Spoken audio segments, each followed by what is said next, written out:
Hey everyone, thank you so much for watching my Inktober Day 3. Took me a while to get into it, but finally got to sit down and do one the right way. And real quick before we get started, I just want to remind everyone that I do have a promo code going on my website right now. It is code Equinox and it goes till October 13th, Friday, October 13th. Okay, so let me quickly explain what happened to my Inktober start. First, I was in Miami for a wedding, and I had brought with me my inking supplies, my brush pen and stuff like that, so that I could work on it.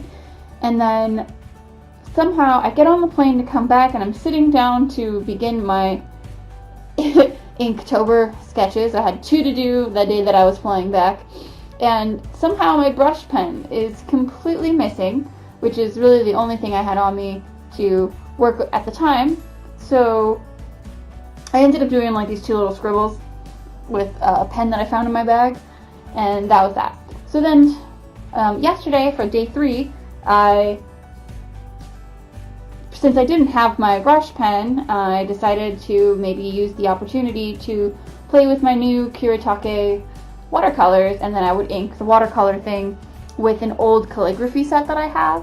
And it turned out I absolutely loved inking with my calligraphy pen. But we'll get more into that later. But then, of course, as I'm pulling out my ink, I think that the cap is screwed on tight, and I go to shake it, and I explode ink everywhere, all over my brand new watercolors. And it was such a tragedy. And you'll see later in the video where my hands are just completely stained with ink, because of course I just had to press on. Alright, so I had the sketch all done, and then I laid down the background, and I put some drops of water and some salt. If you don't know what happens when you put salt with watercolor, just keep watching because it's very cool.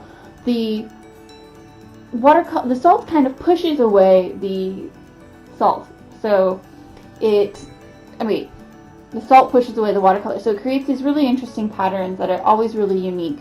So I did put that a little bit in the background to give it kind of a dark night, because she's my little demon girl. And so I first laid down the light color, and then I went in adding in my shadows. And since this was a new palette and I was kind of rushing because it's Inktober and you have to do one every day and you just kind of have to get through it, especially me, I have a full-time job and other projects. So I was kind of putting it down really quickly. If it looks a little sloppy, it's because I'm definitely going to need some more time to get used to these watercolors later, where I can actually sit down and spend more time with it and not have to do a polished or a complete piece in one night. Also, I know Inktober is supposed to be all about the ink and whatnot, but I think it's important for each artist to kind of utilize the challenge in a way that's going to serve them and their career and their artist path. So I decided that since I had this new watercolor set, it was totally okay for me to kind of bend the rules and use the challenge in a way that was going to benefit my watercolor abilities, and use it as a challenge to practice with those. As an oil painter, I don't do a lot of inking, even though it is something I want to get better at and have that skill in my repertoire. I also wanted to do more watercolor and get to used to my new Kuretake set. So I decided to keep a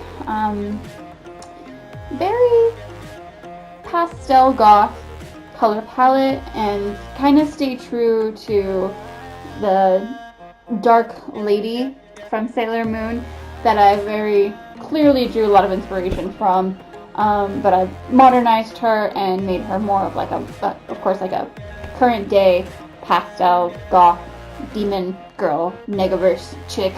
And yeah, I think any girl in the last 20 years is probably a huge Sailor Moon fan, and I am no exception. I absolutely love Sailor Moon, so I definitely wanted to do something kind of with that in it. A lot of my stuff is very inspired by that magical girl power space. Yeah, Sailor Moon. And Also, the Kuretake set that I got came with a couple of metallic paints, and I definitely wanted to try those out. So I got to utilize those in this. And look at that little bug running around my page. I guess he liked it. Maybe. I don't know. Maybe he liked salt. I don't know. There's a bug on my page.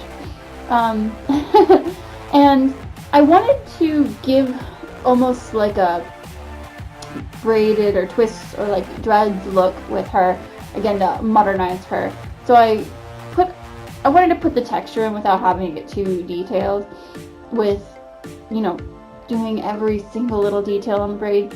So I just kind of placed little pops of texture to give the overall effect of her hair being textured. And I think it works out really well, and I succeeded. So I'm very happy with the outcome of that. And then, of course, because I laid down that suggestion of texture with the watercolors, when I went in and inked her hair, I was able to continue on that texture and really build up so that it looks like there's these layers and layers of dreads or braids. I hadn't really decided, but I wanted to give it that some sort of effect like that.